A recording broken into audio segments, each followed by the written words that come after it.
भैया के साली हो, अरे लाल सूट वाली हो।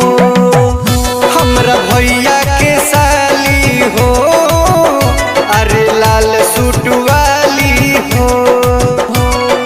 जहिया से देखनी तोहरा के हम रहिले फेरा में, जहिया से देखनी तोहरा के हम रहिले फेरा में।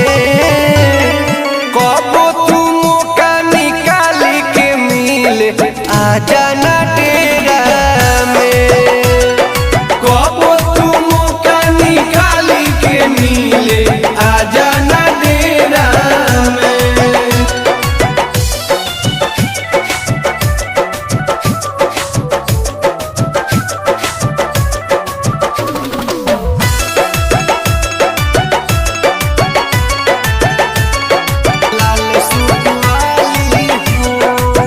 मनवा तो लागे नहीं एको क्षण हो, रहिले हम परेशान हे जान हो, रहिले हम परेशान। फेरा में तुहरा जहिया से परनी भटकल बाटे ध्यान हे जान रे, भटकल बाटे ध्यान। सोचिले कबहू बैठी के हम हसनिया नेरा में, सोचिले कबहू बैठ के हम हसनिया नेरा में।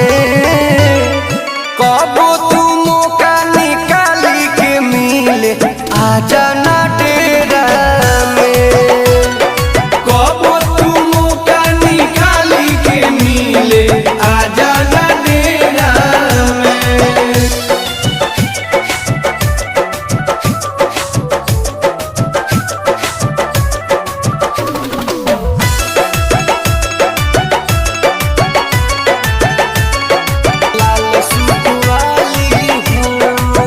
राहुल मिथुन तोरा चक्कर में पड़ले हो गहिले बदना रे सुगिया, हो गहिले बदना।